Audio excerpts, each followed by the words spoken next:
சங்கீதம் அதிகாரம் 10. கர்த்தாவே, ஏன் தூரத்தில் நிற்கிறீர்? ஆபத்து நேரிடுகிற சமயங்களில் நீர் ஏன் மறைந்திருக்கிறீர்? துன்மார்க்கன் தன் பெருமையினால் சிறுமைப்பட்டவனை கடூரமாய் துன்பப்படுத்துகிறான்.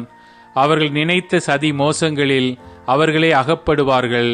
துன்மார்க்கன் தன் உள்ளம் இச்சித்ததை பெற்றதினால் பெருமை பாராட்டி பொருளை அபகரித்து தன்னைத்தான் போற்றி கர்த்தரை அசட்டை பண்ணுகிறான். துன்மார்க்கன் தன் கர்வத்தினால் தேவனை தேடான். அவன் நினைவுகள் எல்லாம் தேவன் இல்லை என்பதே. அவன் வழிகள் எப்போதும் கேடுள்ளவைகள்.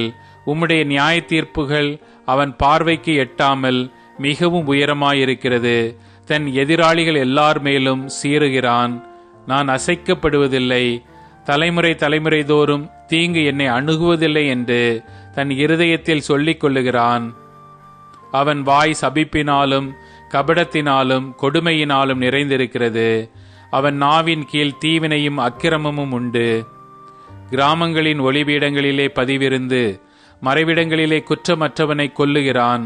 திக்கற்றவர்களை பிடிக்க அவன் கண்கள் நோக்கிக் கொண்டிருக்கிறது. தன் கெபியில் இருக்கிற சிங்கத்தைப் போல் மறைவில் பதிவிருக்கிறான்.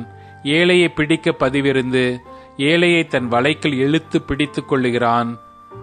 திக்கற்றவர்கள் தன் பலவான்கள் கையில் விழும்படி அவன் பதுங்கி கிடக்கிறான். தேவன் அதை மறந்தார் என்றும் அவர் தம்முடைய முகத்தை மறைத்து ஒரு காலம் அதை காண மாட்டார் என்றும் தன் இருதயத்திலே சொல்லிக் கொள்ளுகிறான். கர்த்தாவே, எழுந்தருளும். தேவனே, உம்முடைய கையை உயர்த்தும். ஏழைகளை மறவாதேயும். துன்மார்க்கன் தேவனை அசட்டை பண்ணி நீர் கேட்டு விசாரிப்பதில்லை என்று தன் இருதயத்தில் சொல்லிக் கொள்வானேன். அதை பார்த்திருக்கிறீரே, உபத்திரவத்தையும் குரோதத்தையும் கவனித்திருக்கிறீரே. நீர் பதிலளிப்பீர். ஏழையானவன் தன்னை உமக்கு ஒப்புவிக்கிறான். திக்கற்ற பிள்ளைகளுக்கு சகாயர் நீரே.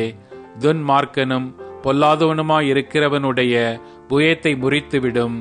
அவனுடைய ஆகாமியம் காணாமற் போகுமட்டும் அதை தேடி விசாரியும். கர்த்தர் சதா காலங்களுக்கும் ராஜாவாயிருக்கிறார். புற ஜாதியார் அவருடைய தேசத்திலிருந்து அழிந்து போவார்கள். கர்த்தாவே, சிறுமைப்பட்டவர்களுடைய வேண்டுதலை கேட்டிருக்கிறீர். அவர்கள் இருதயத்தை ஸ்திரப்படுத்துவீர். மண்ணான மனுஷன் இனி பலவந்தம் செய்ய தொடராதபடிக்கு தேவரீர் திக்கற்ற பிள்ளைகளுக்கும் ஒடுக்கப்பட்டவர்களுக்கும் நீதி செய்ய உம்முடைய செவிகளை சாய்த்து கேட்டருளுவீர்.